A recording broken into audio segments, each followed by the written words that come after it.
नमस्कार दोस्तों, अफ्रीका के एक देश इथियोपिया के अंदर रिसेंटली देखने को मिल रहा है कि कई सारी मस्जिदों को डिमोलिश किया जा रहा है, जिसके कारण से लोग जो है वो वहां पर प्रोटेस्ट कर रहे हैं। और जब लोग वहां प्रोटेस्ट कर रहे हैं तो पुलिस ने ओपन फायरिंग कर दी, जिसके कारण से कई सारे लोगों की डेथ हो गई। हालांकि अफ्रीका के अंदर इस तरीके के इशू जो है वो बहुत ज्यादा पब्लिकली नहीं आ पाते, क्योंकि लोगों के पास में इतनी वॉइस नहीं है। मीडिया जो है वो अफ्रीका की चीजों को कवर नहीं करती, इसी कारण से अफ्रीका को डार्क कॉन्टिनेंट भी कहा जाता है। अफ्रीका के इस बड़े से इशू को हम लोग समझने की कोशिश करेंगे, बट उसके पहले एक इंपॉर्टेंट चीज समझना बहुत ज्यादा जरूरी है कि अफ्रीका के अंदर ये जो इथियोपिया है इसकी ज्योग्राफी क्या है। क्योंकि रिसेंटली आप यूपीएससी के ट्रेंड के अंदर देखोगे तो बार बार इथियोपिया से रिलेटेड क्वेश्चन वर्ल्ड ज्योग्राफी के अंदर पूछे जा रहे हैं। तो इथियोपिया आपको यहां पर देखने को मिल रहा है, जो कि हॉर्न ऑफ अफ्रीका का ही एक देश है। हॉर्न ऑफ अफ्रीका के अंदर हम लोग को सीड देश देखने को मिलते हैं, जिसके अंदर सोमालिया, इथियोपिया, एरिट्रिया और जिबूती है। इथियोपिया को जो आप इमेजिन करोगे तो आपको लगेगा कि शायद ये समुद्र से बॉर्डर शेयर करता होगा, बट आप अगर इसे ओरिजिनल में देखोगे तो इसकी कोई भी बॉर्डर समुद्र से शेयर नहीं होती। यानी कि इथियोपिया एक लैंडलॉक कंट्री है। इथियोपिया के अंदर इशू क्यों उभर के आ रहा है उसे समझने के पहले उसकी पॉपुलेशन को समझना जरूरी है। देखो, इथियोपिया ये अफ्रीकन देशों के अंदर धर्म से ज्यादा बड़ी एथनिक ग्रुप के रूप में लोगों को जब डिवाइड किया जाता है तो भाषाओं के आधार पर ज्यादा किया जाता है, जिसके कारण से हम लोगों को अलग अलग प्रकार के एथनिक ग्रुप यहां पर देखने को मिलते हैं।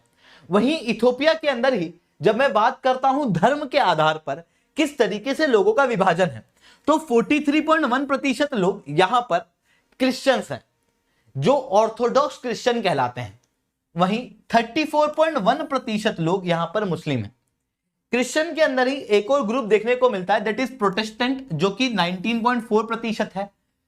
और उसके अलावा यहां पर फिर रोमन कैथोलिक्स और दूसरे लोग भी देखने को मिलते हैं। यानी कि 1/3 के आसपास लोग इथियोपिया के अंदर मुस्लिम आबादी है, इस्लाम को बिलोंग करते हैं। अब इसी इथियोपिया के अंदर एक रीजन है जिसे कहा जाता है ओरोमिया। ये प्रीवियस ईयर के अंदर भी आया हुआ है।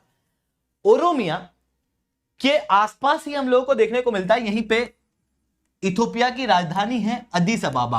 इथियोपिया के अंदर अदीस अबाबा, ये जो अदीस अबाबा है इसे रीडेवलपमेंट करने का एक प्रोजेक्ट चलाया जा रहा था, जिसके लिए लैंड को मैनेज करना था। और लैंड को मैनेज करने के लिए यहां पर क्या किया गया कि अदीस अबाबा के आउटर में जितनी भी मॉस्क थी उन्हें डिमोलिश करना शुरू कर दिया गया सरकार के द्वारा।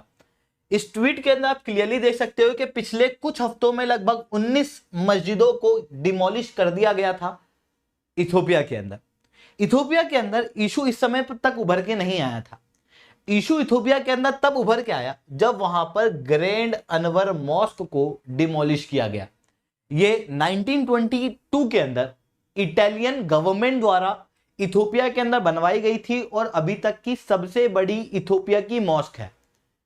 अब इसके ऊपर क्या हुआ कि पिछले फ्राइडे के दिन लोग जुम्मे के दिन वहां पर प्रेयर करने गए, और जब वो लोग प्रेयर करने गए तो उस समय पे पुलिस जो है बाहर आके खड़ी हो गई। लोगों को लग रहा था कि कुछ होने वाला है। उसी समय पे हम लोगों को देखने को मिला कि इसे डिमोलिश करने की कोशिश की गई, और जब डिमोलिश करने की कोशिश की गई तो उसके बाद में लोगों ने वहां पर नारे लगाने शुरू कर दिए, अल्लाहू अकबर। और उसके बाद में कई सारे लोगों ने पुलिस के ऊपर पथराव किया, जिसके बाद में पुलिस ने ओपन फायरिंग यहां पर कर दी, जिसकी वजह से कुछ लोगों की डेथ हुई है और लगभग 114 लोगों को गिरफ्तार भी यहां पर किया गया है। इस तरीके से यहां पर चीजें जो है वो अनफोल्ड हुई। इवन आप इथियोपिया के अंदर देखोगे तो इथियोपिया के अंदर पहले ही कई सारी इनस्टेबिलिटी हम लोगों को देखने को मिल रही है, क्योंकि जैसे मैंने आपको इथियोपिया के अंदर ये ओरोमिया रीजन बताया, ठीक ऐसे ही ओरोमिया रीजन की तरह ही यहां पर एक और रीजन है टिग्रे। टिग्रे के अंदर जो प्रोविंस टाइप से है, तो टिग्रे के अंदर जो लोग हैं वो प्रोटेस्ट कर रहे हैं। टिग्रे की जो गवर्नमेंट है वो एक सेपरेट गवर्नमेंट बनाने की बात कर रही है, और कई सारे इशू जो है वो इथियोपिया के अंदर पहले ही उभर के आ रहे हैं। यहां पर सूडान और साउथ सूडान के साथ में भी डिस्प्यूट में इथियोपिया है, और उसी दौरान में इंटरनल पॉलिटिक्स के चलते इथियोपिया के अंदर और बड़े इश्यूज जो है वो यहां पर अनफोल्ड होते हुए दिखाई दे रहे हैं, जहां पर एक वाइड स्प्रेड प्रोटेस्ट इथियोपिया के अंदर मॉस्क को डिमोलिश करने की वजह से देखने को मिल रहा है। तो दोस्तों, आज के लिए इतने रखते हैं। लेक्चर अगर अच्छा लगा हो तो लाइक करना, लेक्चर बहुत अच्छा लगा हो